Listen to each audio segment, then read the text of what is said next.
안녕하십니까? 오늘도 이 시간을 함께 해주셔서 고맙습니다. 요즘 밤에 잠이 잘 오십니까? 혹시 새벽에 문득 깨어서 캄캄한 천장을 바라보며 이런저런 생각에 잠기신 적은 없으신지요? 내가 앞으로 얼마나 더 살 수 있을까? 아프면 어쩌나? 자식들한테 짐이 되는 건 아닐까? 죽음이란 게 대체 어떤 걸까? 말씀하시기 부끄러워서 그렇지. 우리 나이 되면 누구나 한 번쯤은 이런 생각을 하게 됩니다. 젊었을 땐 까마득하게만 느껴졌던 그날이 이제는 어쩌면 그리 멀지 않은 곳에 있다는 걸 우리 모두 알고 있습니다. 그런데 말입니다. 이상한 일이지요. 죽음을 생각하면 불안하고 두렵기만 한데 정작 그 죽음에 대해 제대로 이야기 나눌 곳은 없습니다. 자식들에게 말하자니 에이, 아버지 무슨 말씀을 하며 피하고 친구들과도 왠지 꺼내기가 조심스럽습니다.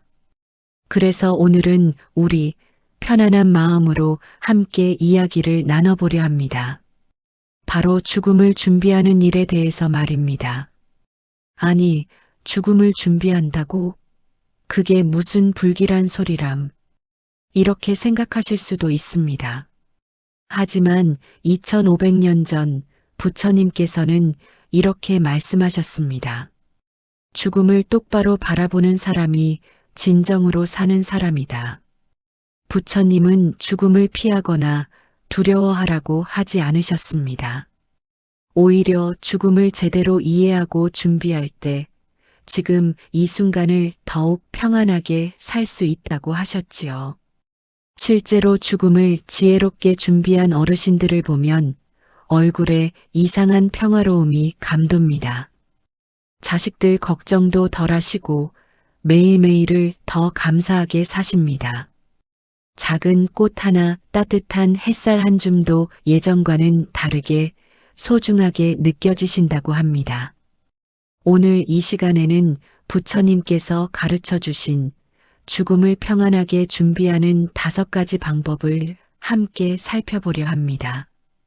이 이야기를 끝까지 들으시면 아마도 오늘 밤 여러분은 조금 더 편안하게 주무실 수 있을 겁니다. 그리고 내일 아침 눈을 뜨실 때 살아있다는 것 자체가 얼마나 귀한 선물인지 새삼 느끼실 수 있을 겁니다. 그럼 이제 차 한 잔 드시면서 편안하게 들어보십시오. 부처님의 지혜가 여러분의 마음에 따뜻한 위로가 되기를 바랍니다. 첫 번째 방법은 죽음을 있는 그대로 받아들이기. 여러분, 혹시 이런 경험 있으십니까? 아침에 일어나서 거울을 보는데 어제보다 주름이 하나 더 늘어난 것 같고 머리카락은 또 얼마나 많이 빠졌는지 그러다 문득 이런 생각이 드는 겁니다. 아, 나도 이제 정말 늙었구나. 그러면 마음 한구석이 싹 내려앉습니다. 왠지 모르게 우울하고 하루 종일 기분이 가라앉아 있게 되지요. 거울 보는 것도 싫어지고 늙는다는 게, 죽어간다는 게 너무나 두렵고 서러워집니다. 특히 요즘처럼 텔레비전만 틀면 건강식품 광고, 젊어지는 방법, 100세 시대, 이런 이야기들만 나옵니다. 마치 늙는 것이 죄라도 되는 것처럼 죽음은 절대 말해선 안 되는 금기어처럼 여겨집니다. 그래서 우리는 더욱 두려워하게 됩니다. 혼자서만 이 무거운 짐을 지고 가는 것 같은 외로움을 느낍니다. 그런데 말입니다. 이렇게 죽음을 피하고 외면하고 두려워만 하면 어떻게 될까요? 부처님께서는 이것을 제1의 고통이라고 하셨습니다. 왜냐하면 죽음은 피할 수 없는 진실이기 때문입니다. 부자든 가난한 사람이든 권력이 있든 없든 건강하든 아프든 이 세상에 태어난 모든 생명은 반드시 죽음을 맞이합니다. 그런데 우리가 이 사실을 부정하고 피하려고만 하면 마치 파도를 등지고 서 있는 것과 같습니다. 언젠가 큰 파도가 덮쳐올 때 우리는 준비도 없이 그대로 쓰러지고 맙니다. 더 큰 문제는 이겁니다. 죽음을 두려워하며 사는 동안 정작 지금 이 순간을 제대로 살지 못하게 된다는 것입니다. 매일매일이 불안하고 작은 병 하나에도 이제 나도 끝인가 하며 절망합니다. 자식들 보기도 미안하고 세상이 온통 잿빛으로만 보입니다. 그런데 부처님께서는 놀라운 말씀을 하셨습니다. 죽음을 있는 그대로 받아들이는 순간 그대는 자유로워진다. 무슨 뜻일까요? 옛날에 한 노스님 이야기가 있습니다. 이 스님은 젊었을 때부터 죽음이 너무 두려워서 항상 불안에 떨며 사셨습니다. 그러다 80세가 되신 어느 날 산책을 하시다가 나뭇잎 하나가 떨어지는 걸 보셨습니다. 초록색이던 잎이 노랗게 물들고 바람에 흔들리다가 결국 땅으로 사뿐히 내려앉는 모습. 그 순간 스님은 깨달으셨습니다. 아, 저 나뭇잎은 떨어지는 걸 두려워하지 않는구나. 봄에 푸르게 돋아났다가 여름에 무성했다가 가을에 물들고 겨울에 떨어지는 것. 그것이 자연의 이치이고 나뭇잎의 삶이구나. 나의 삶도 마찬가지가 아닌가. 그날 이후로 그 스님은 완전히 달라지셨다고 합니다. 죽음을 두려워하는 대신 하루하루를 감사하며 사셨습니다. 여러분, 이것이 바로 첫 번째 방법입니다. 죽음을 받아들이는 것입니다. 피하는 게 아니라, 외면하는 게 아니라 있는 그대로 인정하는 겁니다. 그래, 나는 언젠가 죽는다. 그것은 자연스러운 일이다. 이렇게 담담하게 받아들이는 순간 신기한 일이 일어납니다. 가슴을 짓누르던 그 무거운 돌덩이가 스르르 사라집니다. 대신 이런 생각이 듭니다. 그렇다면 오늘 이 하루가 얼마나 소중한가. 지금 이 순간 숨 쉬고 있다는 것이 얼마나 감사한 일인가. 아침에 눈을 뜨고 따뜻한 물로 세수하고 밥 한 끼 드시고 햇볕 쬐며 산책하는 이 평범한 일상이 모두 기적처럼 느껴지기 시작합니다. 부처님은 말씀하셨습니다. 죽음을 기억하며 사는 사람은 매 순간을 헛되이 보내지 않는다. 그러니 여러분, 오늘부터는 이렇게 해보십시오. 아침에 일어나면 조용히 이렇게 말해보는 겁니다. 오늘도 눈을 뜨게 해주셔서 감사합니다. 오늘 하루 잘 살겠습니다. 그리고 밤에 주무시기 전에는 이렇게 말씀해 보세요. 오늘도 무사히 하루를 마칩니다. 내일 눈을 뜰 수 있다면 또 감사하겠습니다. 눈을 뜨지 못한다 해도 후회 없이 오늘을 살았습니다. 이렇게 죽음을 받아들이고 나면 죽음은 더 이상 두려운 적이 아니라 삶을 더 소중하게 살도록 일깨워주는 스승이 됩니다. 이것이 바로 부처님께서 가르쳐 주신 첫 번째 지혜입니다. 두 번째 방법은 집착을 하나씩 내려놓기. 여러분, 요즘 집안을 둘러보시면 어떤 생각이 드십니까? 옷장을 열면 몇십 년 동안 모아온 옷들이 가득하고 장롱 속에는 언젠가 쓸까 싶어 모아둔 물건들이 빼곡합니다. 서랍마다 추억이 담긴 물건들, 자식들 어렸을 때 사진, 돌아가신 남편이 쓰시던 만년필, 시집 올 때 가져온 이불보, 하나하나가 다 소중합니다. 버릴 수가 없습니다. 그런데 가끔 이런 생각이 드실 겁니다. 내가 죽고 나면 이것들은 다 어떻게 되는 거지? 자식들이 치우느라 고생하겠구나. 그러면서도 막상 정리를 시작하려면 손이 떨어지지 않습니다. 하나하나가 다 내 인생의 흔적이고 내가 살아온 증거 같은데 이걸 버린다는 게 마치 내 인생을 지워버리는 것 같아서 가슴이 아픕니다. 그래서 미루고 또 미룹니다. 내일 하지 뭐. 나중에 천천히 하지. 하지만 마음 한구석은 늘 무겁습니다. 사실 우리가 붙들고 있는 건 물건만이 아닙니다. 자식들에 대한 걱정, 내가 없으면 얘들은 어떻게 살까? 돈에 대한 불안, 노후 자금이 부족하면 어쩌나? 명예에 대한 미련, 사람들이 나를 어떻게 기억할까? 심지어 건강에 대한 집착, 이 병만 낫는다면 우리는 평생 무언가를 붙들고 살아왔습니다. 그것들이 있어야 안심이 되고 그것들이 있어야 내가 존재하는 것 같았습니다. 그런데 부처님께서는 이것을 집착이라고 하셨습니다. 그리고 이 집착이야말로 우리를 괴롭히는 가장 큰 원인이라고 말씀하셨지요. 왜냐하면요. 죽음 앞에서는 아무것도 가져갈 수 없기 때문입니다. 그 많은 재산도 명예도 심지어 사랑하는 가족도 함께 갈 수 없습니다. 이 육신마저도 두고 가야 합니다. 그런데 우리가 이것들을 끝까지 붙들고 놓지 않으면 죽음 앞에서 더욱 큰 고통을 겪게 됩니다. 아, 아직 하고 싶은 게 많은데, 아직 정리 못한 게 많은데, 자식들 걱정이 태산인데, 이렇게 미련과 걱정 속에서 괴로워하며 마지막을 맞이하게 되는 것입니다. 옛날에 어떤 부자 어르신이 계셨습니다. 평생 재산을 모으는데 인생을 바치셨습니다.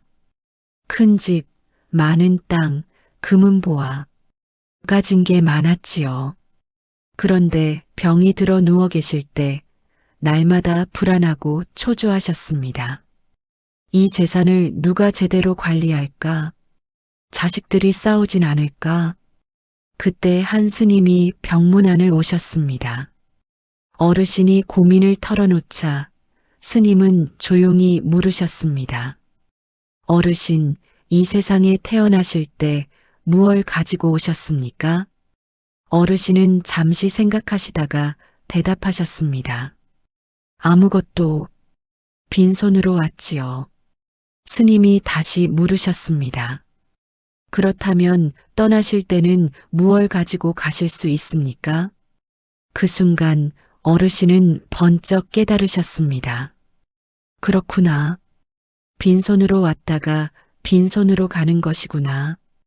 이 모든 게 내 것이 아니었구나. 잠시 내가 맡아서 쓰고 있었을 뿐이구나. 그날부터 어르신은 달라지셨습니다. 재산을 좋은 곳에 나눠주기 시작하셨고 자식들에게도 욕심 부리지 말라고 당부하셨습니다. 그리고 마지막 날 환한 얼굴로 조용히 눈을 감으셨다고 합니다. 여러분, 이것이 바로 두 번째 방법입니다. 집착을 하나씩 내려놓는 것입니다. 지금 당장 다 버리라는 게 아닙니다. 한꺼번에 놓으라는 것도 아닙니다. 천천히 하나씩 조금씩 가벼워지는 연습을 하는 겁니다. 오늘은 옷장을 열어서 몇 년째 안 입는 옷 한 벌을 정리해 보십시오. 그래, 이제 이건 나한테 필요 없구나. 누군가 더 잘 쓸 사람에게 주자. 내일은 서랍을 열어서 쓰지 않는 물건 하나를 정리해 보십시오. 추억은 물건 속에 있는 게 아니라 내 마음 속에 있구나. 그리고 자식들 걱정도 조금씩 내려놓아 보십시오. 얘들도 이제 다 컸어. 제 인생은 제가 알아서 살 거야. 나는 내 마음이나 편히 가지자. 이렇게 하나씩 내려놓을 때마다 신기하게도 마음이 가벼워집니다. 부처님은 이렇게 말씀하셨습니다. 손에 든 것이 많을수록 무겁고 손을 비울수록 자유로워진다. 생각해 보십시오. 긴 여행을 떠날 때 짐이 많으면 힘들지만 짐이 가벼우면 발걸음이 가볍지 않습니까? 죽음이라는 것도 결국 긴 여행을 떠나는 것입니다. 그렇다면 미리미리 짐을 줄여서 가벼운 마음으로 떠날 준비를 하는 게 현명한 일 아니겠습니까? 오늘부터 시작해 보십시오. 하루에 하나씩만 내려놓아 보는 겁니다. 물건 하나, 걱정 하나, 욕심 하나. 그러면 어느새 여러분의 마음은 깃털처럼 가벼워져 있을 겁니다. 그리고 그때 죽음은 더 이상 두려운 것이 아니라 그저 다음 여정으로 가는 자연스러운 문이 될 것입니다. 이것이 부처님께서 가르쳐 주신 두 번째 지혜입니다. 세 번째 방법은 용서하고 용서받기. 여러분, 혹시 이런 적 없으십니까? 한밤중에 잠이 깨서 문득 옛날 일이 생각나는 겁니다. 30년 전, 40년 전, 어쩌면 더 오래전 일인데도 생생하게 떠오릅니다. 그때 내가 그 사람한테 왜 그랬을까? 그 사람이 나한테 한 말이 아직도 가슴에 박혀 있어. 어떤 분은 형제간에 재산 문제로 다투고 수십 년째 얼굴도 안 보고 계십니다. 어떤 분은 며느리와의 갈등이 마음에 응어리로 남아 있습니다. 또 어떤 분은 젊었을 때 실수로 누군가에게 상처를 줬던 일이 아직도 가슴에 걸립니다. 친구들과 모이면 웃고 떠들지만 집에 돌아와 혼자 있을 때면 그 무거운 짐이 다시 가슴을 짓누릅니다. 나도 사과하고 싶긴 한데 지금 와서 어떻게 해? 그 사람도 나한테 사과해야 하는 거 아냐? 왜 내가 먼저? 그러면서 세월은 자꾸 흘러가고 어느덧 우리는 이 원망과 후회를 평생 안고 살아왔습니다. 그리고 이제 인생의 끝자락에서 문득 두려워집니다. 이대로 가는 건가? 이 마음의 짐을 안고 죽는 건가? 부처님께서는 이렇게 말씀하셨습니다. 용서하지 못한 마음은 뜨거운 숯을 손에 쥐고 있는 것과 같다. 상대를 해치려 들고 있지만 정작 타는 것은 자기 손이다. 정말 그렇습니다. 우리가 누군가를 원망하고 미워하는 동안 그 사람은 편안히 자기 인생을 살고 있을지 모릅니다. 심지어 우리가 미워하는 그 사람은 이미 세상을 떠났을 수도 있습니다. 그런데 우리는 아직도 그 원망을 붙들고 매일 밤 혼자서 괴로워하고 있습니다. 더욱 안타까운 건 이겁니다. 시간이 얼마 남지 않았다는 걸 알면서도 우리는 자꾸 미룹니다. 그래도 내가 먼저 연락하긴 싫어. 상대가 먼저 사과해야지. 지금 와서 뭐 어떻게 해. 그러는 사이에 기회는 사라집니다. 용서할 기회도 용서받을 기회도 영영 놓쳐버리는 겁니다.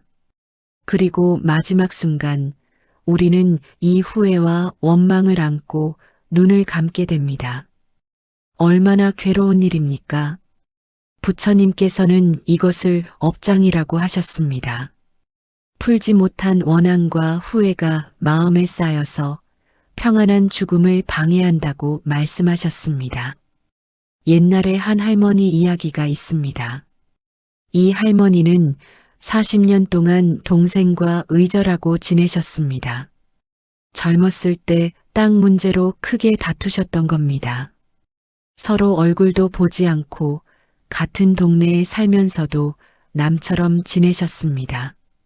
그러다 할머니가 80이 넘어 병이 드셨습니다. 병원에 누워 계시는데 자꾸 동생 생각이 나는 겁니다. 그때 내가 좀 참았더라면 이제 곧 죽을 텐데 이대로 가는 건가? 고민 끝에 할머니는 큰 결심을 하셨습니다. 손자에게 부탁해서 동생 집에 편지를 보내셨습니다. 편지에는 이렇게 쓰여 있었습니다. 동생아, 40년이 지났구나. 나도 이제 곧 갈 것 같다. 떠나기 전에 꼭 하고 싶은 말이 있어. 그때 내가 잘못했다. 욕심 때문에 동생을 원망하며 살았구나. 용서해다오. 그리고 나도 너를 용서한다. 마지막으로 한 번만 얼굴 보고 싶구나. 며칠 후 병실 문이 열렸습니다. 하얀 머리의 동생이 들어왔습니다. 동생도 눈물을 흘리며 말했습니다. 언니, 나도 미안했어. 나도 고집 부렸어. 용서해줘. 두 자매는 마주 앉아 한참을 울었습니다. 40년 동안 쌓인 원망이 눈물과 함께 흘러내렸습니다. 그날 밤 할머니는 평생 처음으로 편안하게 주무셨다고 합니다. 얼굴에는 환한 미소가 떠올라 있었습니다. 며칠 후 할머니는 조용히 눈을 감으셨습니다. 동생의 손을 꼭 잡고 평화로운 얼굴로, 여러분, 이것이 바로 세 번째 방법입니다. 용서하고 용서받는 것입니다. 지금이라도 늦지 않았습니다. 아니, 오히려 지금이 가장 좋은 때입니다. 마음속에 떠오르는 사람이 있습니까? 원망하는 사람, 미안한 사람, 화해하고 싶은 사람. 오늘 당장 전화를 거십시오. 아니면 편지를 쓰십시오. 만날 수 있다면 직접 찾아가십시오. 그리고 이렇게 말하십시오. 그때 내가 잘못했소. 용서해 주시오. 그동안 원망하며 살았는데 이제 다 용서하겠소. 미안하오. 그리고 고마웠소. 처음엔 쑥스럽고 어색할 겁니다. 자존심이 상하는 것 같고 왠지 지는 것 같을 수도 있습니다. 하지만 그 순간을 견디십시오. 그리고 진심을 전하십시오. 그러면 신기한 일이 일어납니다. 가슴에 얹혀있던 바위 같은 짐이 사라집니다. 수십 년 동안 울린 종이 멈추듯 마음이 고요해집니다. 그리고 처음으로 진짜 자유를 느끼게 됩니다. 부처님은 이렇게 말씀하셨습니다. 용서는 상대를 위한 것이 아니라 자기 자신을 위한 것이다. 용서할 때 비로소 그대는 자유로워진다. 생각해 보십시오. 죽음 앞에서 가장 후회되는 일이 무엇일까요? 하지 못한 일보다 하지 못한 말입니다. 사랑한다. 미안하다. 고맙다. 용서한다. 이 말들을 하지 못하고 가는 것만큼 억울한 일은 없습니다. 그러니 오늘 지금 당장 시작하십시오. 용서할 사람 명단을 만들어 보십시오. 한 사람씩 천천히 연락해 보십시오. 그러면 여러분은 날마다 가벼워질 겁니다. 마음이 맑아지고 얼굴이 밝아질 겁니다. 그리고 마지막 그날이 왔을 때 여러분은 아무런 미련 없이 환한 미소로 떠날 수 있을 겁니다. 이것이 부처님께서 가르쳐 주신 세 번째 지혜입니다. 네 번째 방법은 감사하는 마음으로 매일을 살기. 여러분, 아침에 일어나시면 어떤 생각이 먼저 드십니까? 아이고, 여기도 아프고 저기도 쑤시고 오늘도 또 병원 가야 하나. 자식들은 전화도 안 하고. 나이가 들면 자꾸 이런 생각들이 먼저 떠오릅니다. 안 아픈 데가 없고 마음대로 되는 게 하나도 없고 예전 같지가 않습니다. 텔레비전을 켜면 젊은 사람들이 팔팔하게 뛰어다니는 걸 보면서 나도 저랬었는데 하며 한숨이 나옵니다. 친구들을 만나도 하소연만 늘어놓게 됩니다. 요즘 무릎이 얼마나 아픈지, 약값이 얼마나 나오는지, 자식들은 바쁘다고 얼굴도 안 보여주고, 그렇게 하루를 보내고 나면 왠지 모르게 마음이 더 무겁습니다. 세상이 온통 잿빛으로만 보이고 살아있는 게 고통스럽기만 합니다. 내가 왜 이렇게까지 오래 사나? 이런 생각까지 드는 날도 있습니다. 부처님께서는 이런 마음을 탐진치의 하나라고 하셨습니다.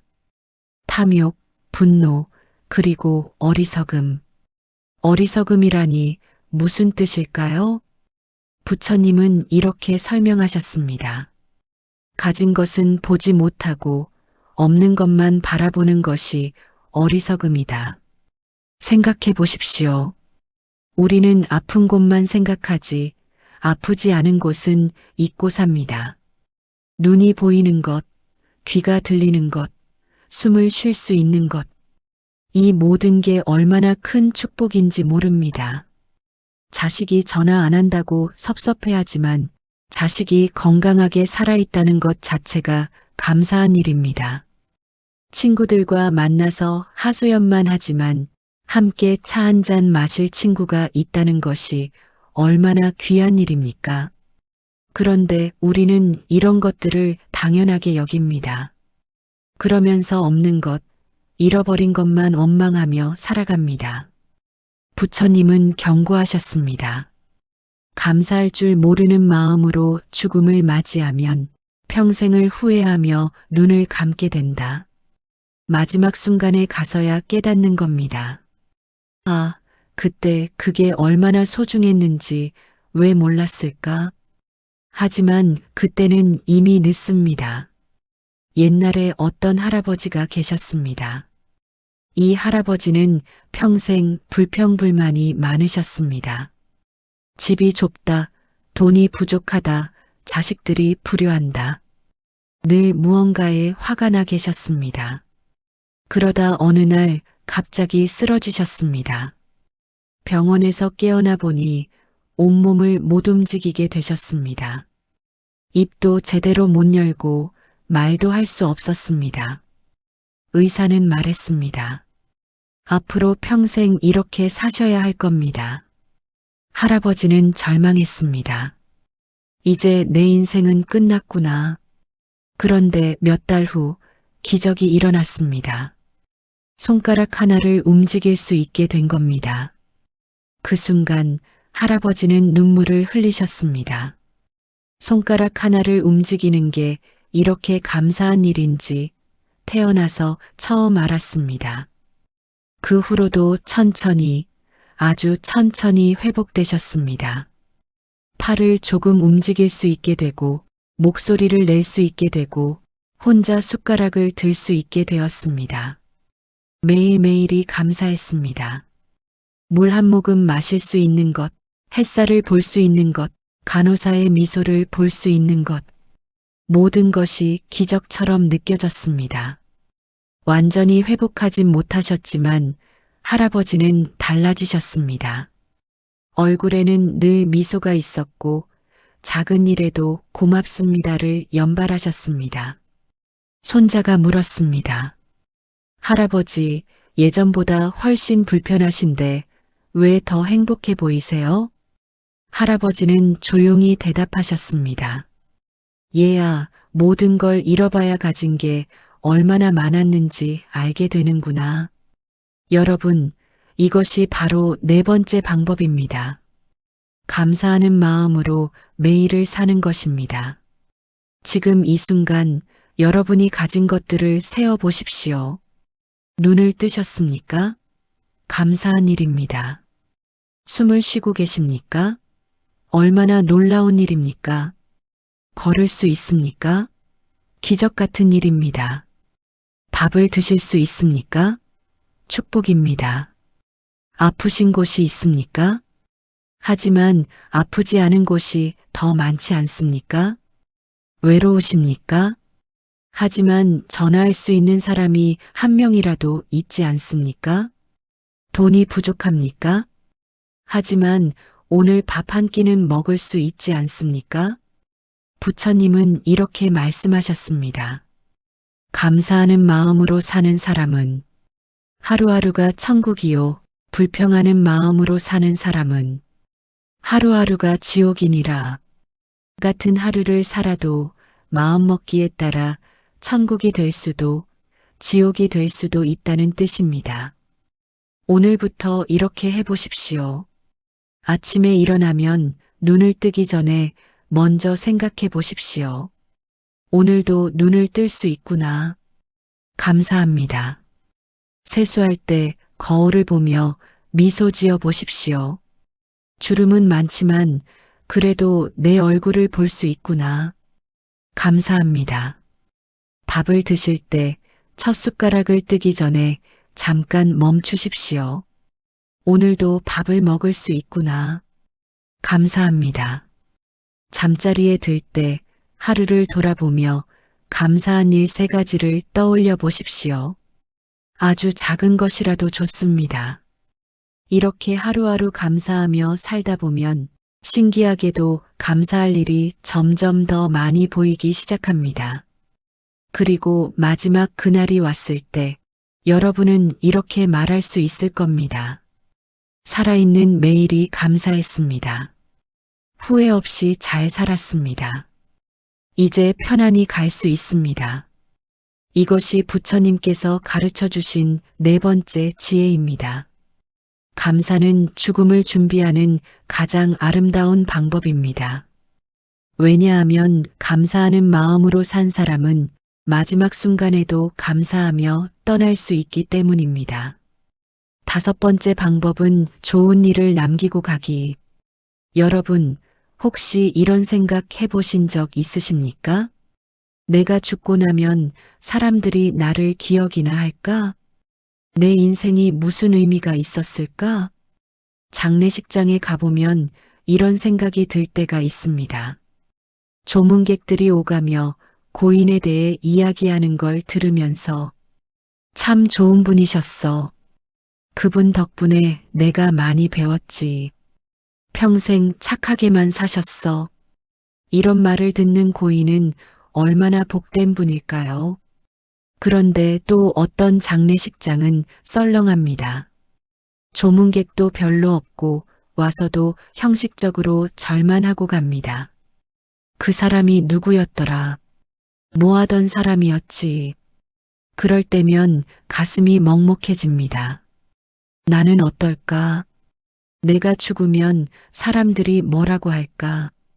평생 열심히 살았는데 누구 하나 기억해주는 사람이 없다면 그건 정말 쓸쓸한 일이 아니겠습니까? 사실 우리는 평생 무언가를 쌓아왔습니다. 돈을 모으고 집을 사고 자식을 키우고 직장에서 일하고 그것이 우리 인생의 전부였습니다. 그런데 막상 인생의 끝자락에 와서 돌아보면 이 모든 것들이 참 허무하게 느껴질 때가 있습니다. 모은 돈은 자식들이 나눠 가질 것이고 산 집도 팔리거나 누군가 차지할 것이고 평생 일한 흔적도 곧 지워질 것입니다. 부처님께서는 이것을 이렇게 말씀하셨습니다. 세상의 모든 것은 무상하다. 쌓은 것은 무너지고 모은 것은 흩어지고 만난 것은 헤어지고 태어난 것은 죽는다. 그렇다면 우리는 무엇을 위해 살았던 걸까요? 죽고 나면 아무것도 남지 않는데 이 인생이 무슨 의미가 있을까요? 많은 어르신들이 이런 허무함 때문에 괴로워하십니다. 특히 밤에 잠 못 이루고 천장을 바라볼 때 내 인생은 뭐였나 하는 생각에 눈물이 나기도 합니다. 이런 허무함을 안고 죽음을 맞이한다면 그것은 정말 슬픈 일이 아니겠습니까? 옛날에 어떤 할머니가 계셨습니다. 평생 가난하게 사셨습니다. 남편은 일찍 돌아가시고 혼자서 자식 셋을 키우느라 고생만 하셨습니다.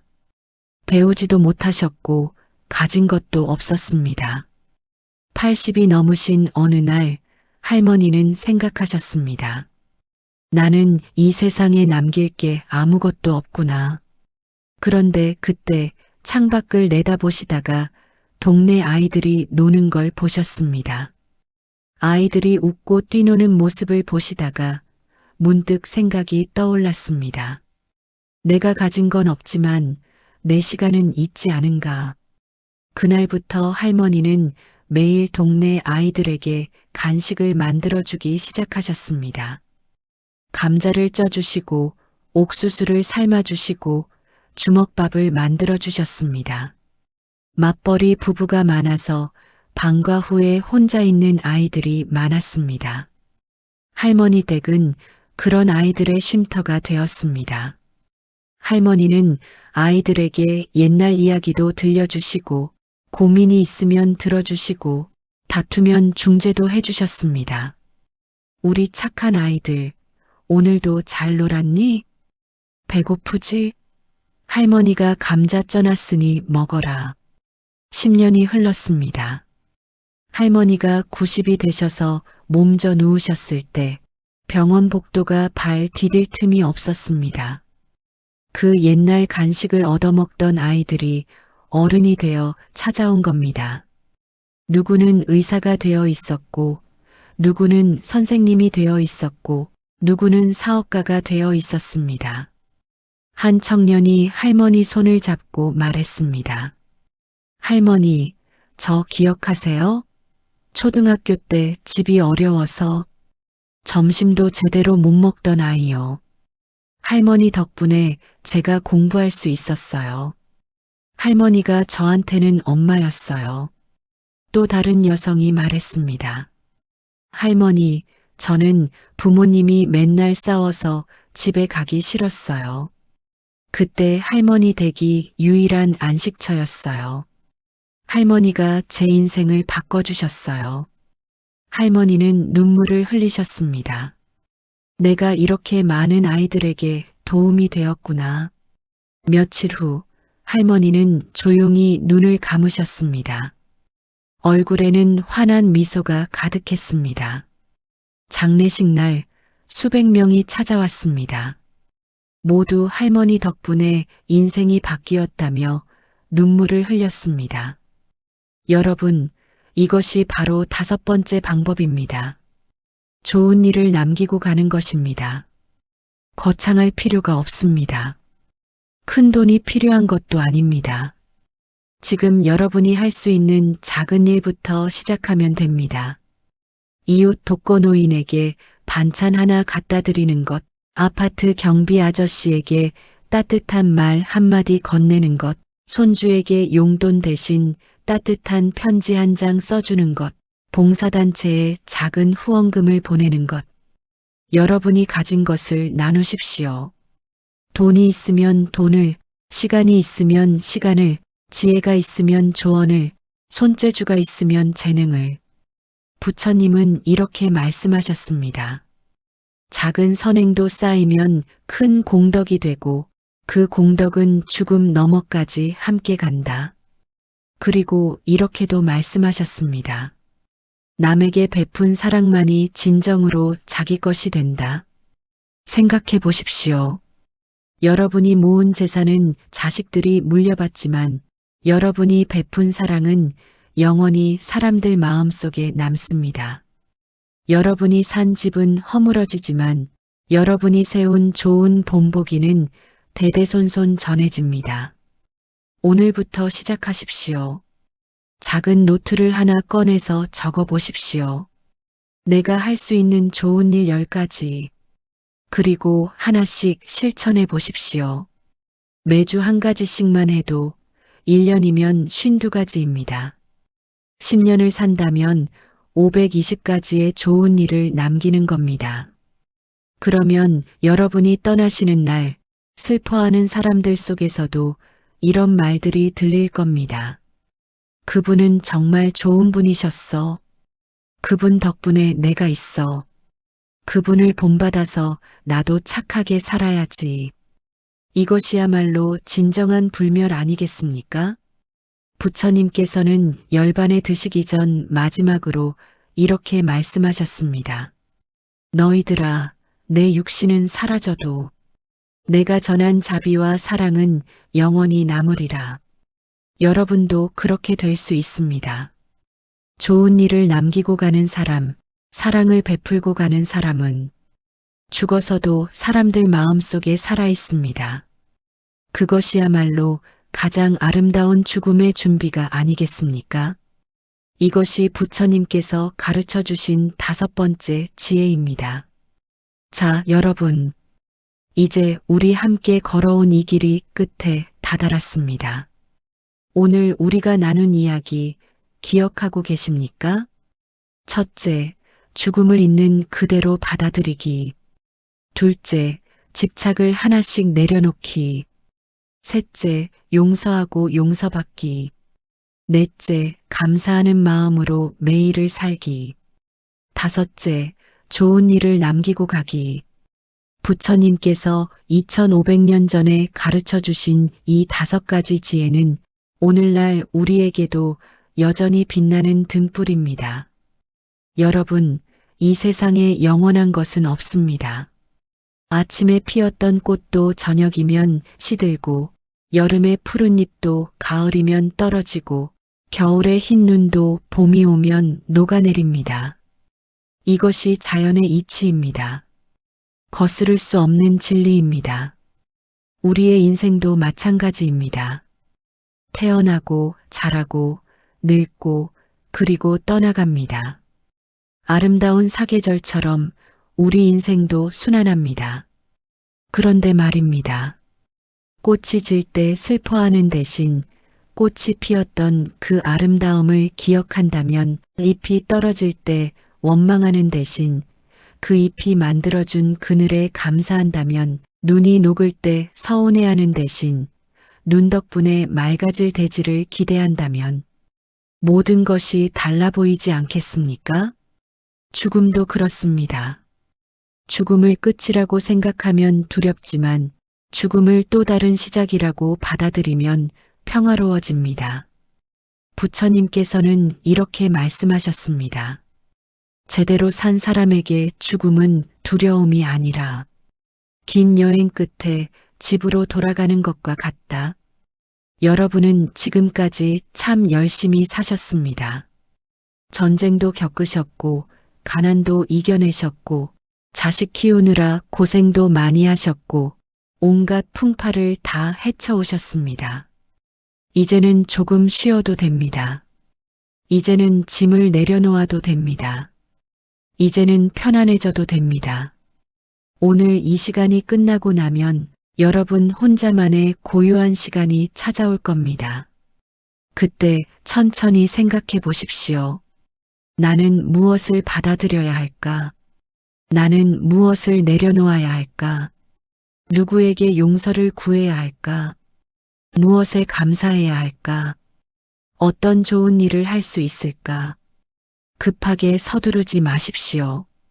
천천히 하루에 한 가지씩만 해도 괜찮습니다. 중요한 건 오늘부터 시작하는 겁니다. 내일로 미루지 마십시오. 나중에 하지 마십시오. 부처님께서는 이렇게 경고하셨습니다. 내일이 올 거라고 누가 약속했는가? 그렇습니다. 우리에게 보장된 시간은 오직 지금 이 순간뿐입니다. 그러니 지금, 오늘, 이 순간부터 시작하십시오. 한 걸음씩, 한 걸음씩 평안한 마지막을 향해 걸어가십시오. 그러면 어느 날 여러분이 마지막 숨을 거두는 그 순간, 두려움 대신 평화가, 후회 대신 감사가, 집착 대신 자유가 여러분의 마음을 가득 채울 것입니다. 그리고 여러분은 조용히 미소 지으며 이렇게 말할 수 있을 겁니다. 잘 살았다. 후회 없다. 이제 편안히 갈 수 있다.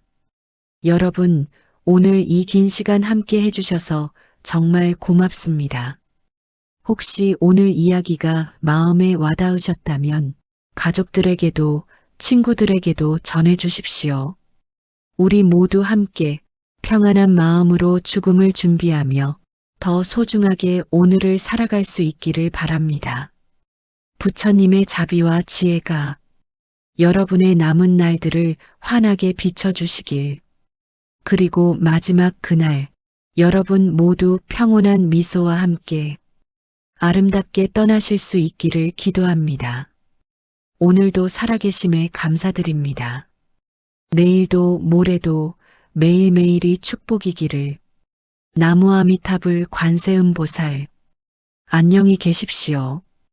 오늘 말씀도 너무 감동적이었죠? 많은 감동을 받으셨다면 구독, 좋아요, 응원의 멋진 댓글도 부탁드려요.